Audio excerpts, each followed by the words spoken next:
Welcome back. We're diving deeper into prompt engineering. The last few deep dives, we focus on the basics, but today we're leveling up. Right, we're going to unlock these techniques that make your AI interactions just super precise, super powerful.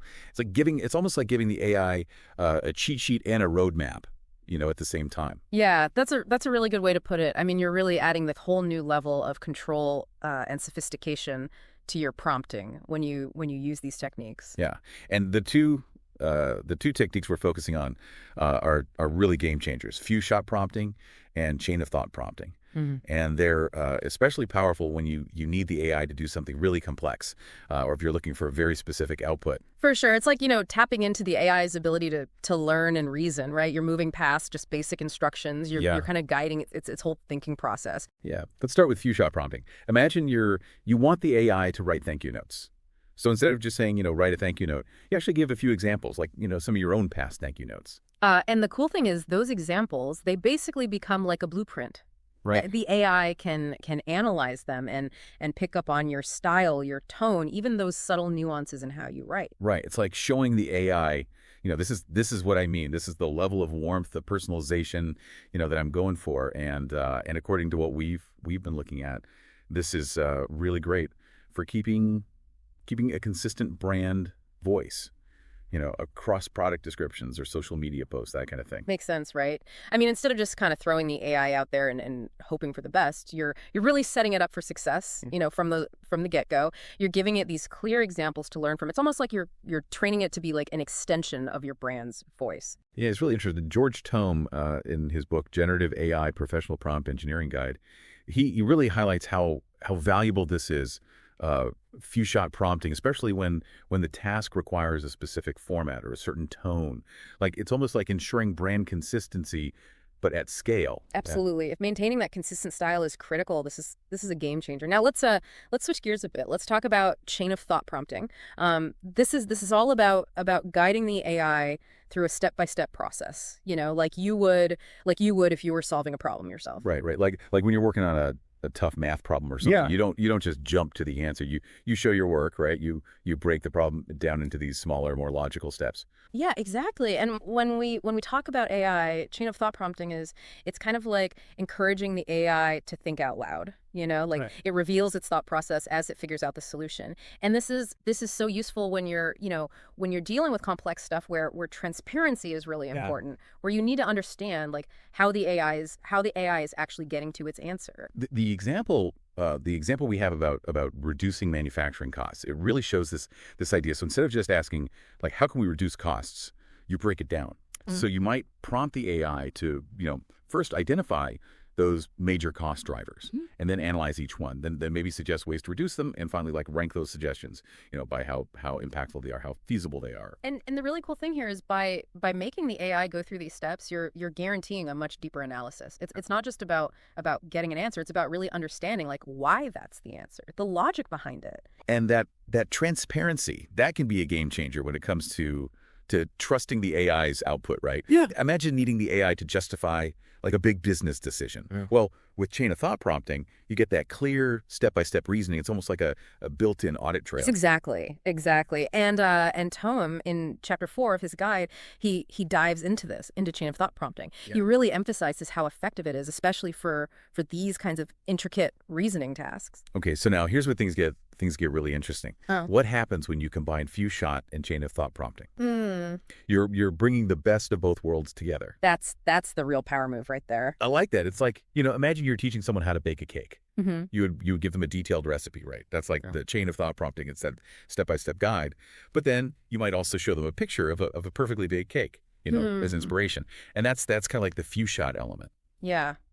That's such a good analogy. So you're giving them the logical framework, but you're also giving them like the stylistic inspiration, and then they can tackle these really nuanced tasks. Right. It's about achieving that precision and that finesse in how we interact with the AI. Yeah. Yeah, and Tome, in his guide, he explicitly recommends this approach, especially for those complex situations where you need both accuracy and a specific style. It's got to be right, but it's also got to have that certain feel. You're harnessing like the full power of the AI, Yeah. guiding it every step of the way. And the exciting part is how versatile these techniques are. You can apply them to so many real world situations. Okay, so let's get practical for a second. Mm. How could our listeners actually use few shot and chain of thought prompting in their work? Like, what are some concrete examples? Sure. Let's start with problem solving. Imagine you're facing a tough decision in your business, right? So instead of just asking the AI, "Hey, what's the solution?"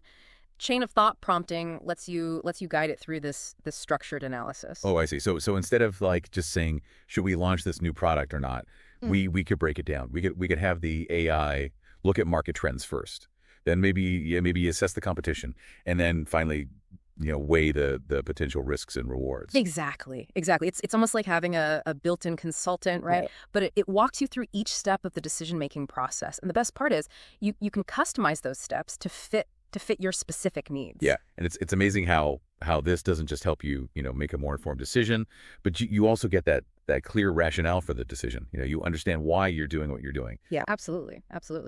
Now let's shift gears a bit and talk about writing. Few shot prompting is really a game changer when it comes to creating consistent content that really reflects your brand. Yeah, this is where those examples really shine, I think. So let's say you need to write some compelling ad copy. You don't just tell the AI to write it.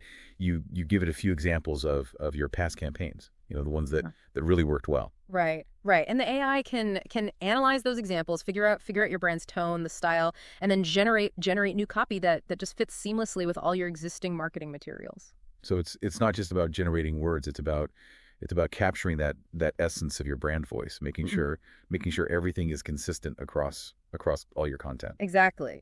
And Tome, in his guide, he has some great examples of how this applies to different kinds of writing, social media posts, website copy, all sorts of things. Right. It's about leveraging those examples, those good examples, to guide the AI towards creating content that really reflects your brand, your identity. Now let's touch on research for a minute.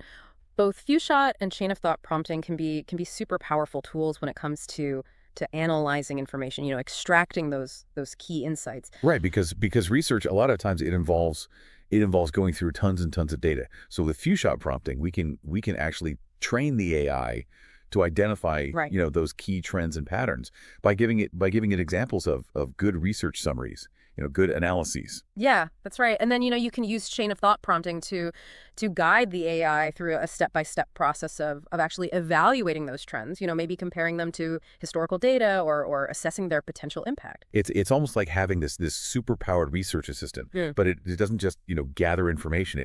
It helps you synthesize it and draw meaningful conclusions. Exactly. And what's really remarkable is that we're just scratching the surface here, from generating creative content to automating those complex workflows. Few shot and chain of thought prompting, they're really changing how we interact with AI. Yeah, I mean, it's clear these techniques have so much potential, but I know our listeners are probably wondering, like, how do they actually implement them? How do they start using this stuff? That's a great point. Let's talk about some practical tips. Things you can start using today to really master these advanced prompting methods. All right, so let's get specific. What are the key things our listeners should keep in mind when they're using these techniques? Well, with few shot prompting, it really comes down to choosing those good examples. Remember, you're basically teaching by showing, right? So the clearer your examples are, the more relevant they are, the better the AI is going to understand what you're looking for. So it's not just about any random examples. It's about picking the ones that really show the style, the tone, the level of detail you went. Right. Exactly. Think of it like you're teaching someone to cook. You wouldn't just show them a blurry picture of the finished dish, right? Yeah. You'd give them a detailed recipe, step-by-step instructions, nice clear pictures. It's the same with few shot prompting. Choose those examples that really act as a clear blueprint for the AI.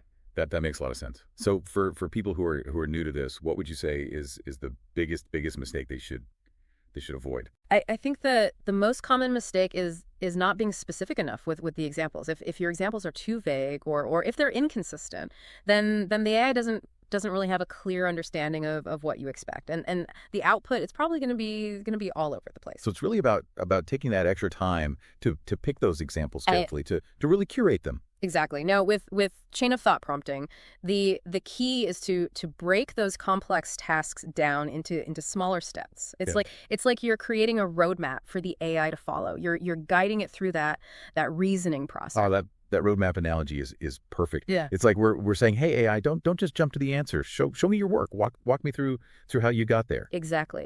And by breaking the problem down, we not only make it easier for the AI to handle, but we also make the whole process more transparent, right? It's easier for us to understand. So it's a win-win. We get better results, and we understand like how those results were achieved of prompt engineering. Oh, for sure. But for now, go out there, experiment with these techniques, and don't be afraid to get creative. I mean, the possibilities are truly endless.